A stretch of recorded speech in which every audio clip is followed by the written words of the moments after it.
Nobody's taking the money out at the peak of the bubble and they're putting it into a bank account and letting it sit there cash. It just doesn't happen. Okay. Maybe there's a couple guys in the comments who will claim that this happened, and I'm happy for you. But 99% of the other people don't. And so it just gets wiped out. It just disappears. It just comes off the books. And each year, because we're already seeing it, right? We're already seeing the greatest loss in wealth in I don't know how many years on paper But because of how much. the crazy thing. Okay. We like the market lost on average 19%. And like if you look around, it's like, does it feel like we crashed? Because like 20% is a crash, man. But Like 20% from where?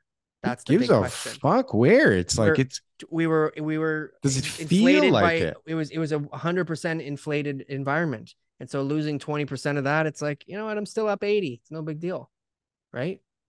So there's still a lot of inflation out there, and that's why people have money to spend, and that's what I'm seeing on the ground level. Is it's not a bunch of people who've made a bunch of safe investments, business minded investors. It's all just like, well, my house is worth more, and so therefore I can go and do the things that I want to do, whether it's personal or buy or sell, whatever they're doing. But it's all coming from literally them doing nothing. Them doing nothing. Them doing nothing. Them just owning Them an figuring out asset, how to pay that fucking mortgage every month and actually right? get the mortgage. Struggling for 20 years, right? And that's what they're all sitting on. Is they're all sitting on an amount of wealth that they earned by accident. Because picture the world, picture this world, just picture this world.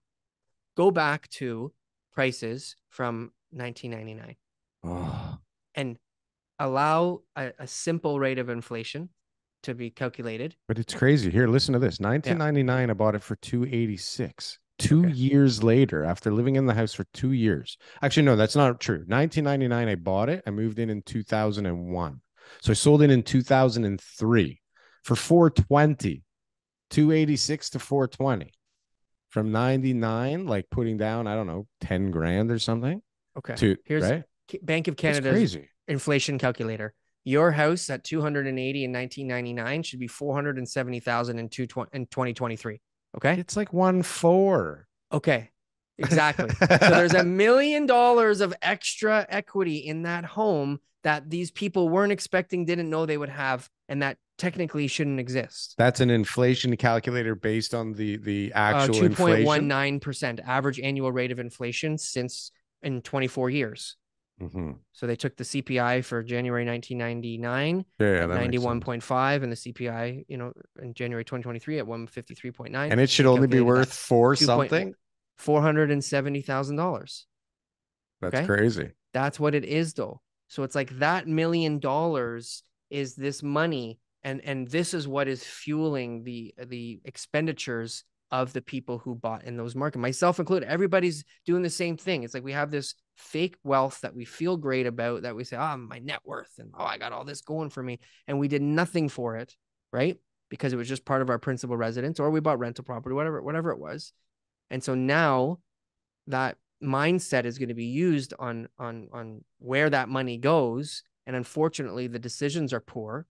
They're much more irrational decisions that are being made in compared to if that house was only worth $470,000 today.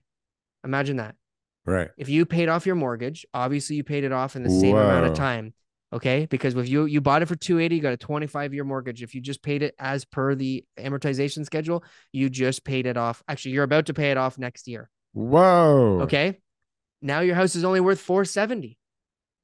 Think Oh, about the decisions you would be making going forward. Now, again, different ball games. I'll give you the example from the guy this week who bought a 2-story home.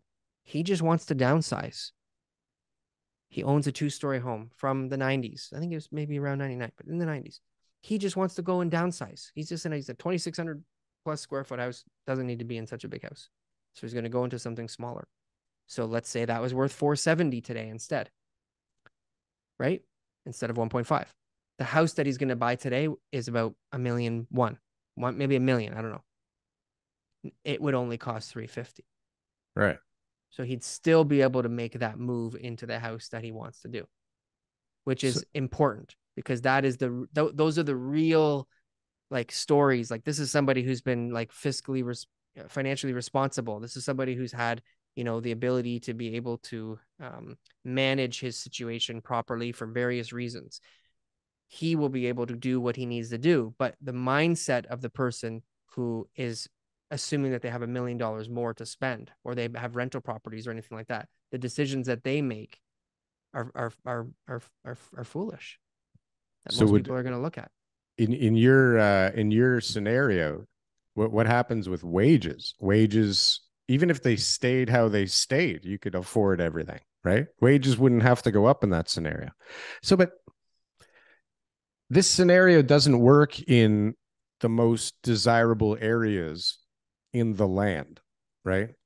Because there's only so many places and so many people. So, like, if you want to live in this fairy tale of yours, TK, right, where houses only, well, but there's places in Canada that actually are like that, right, that have followed Not that anymore. trajectory.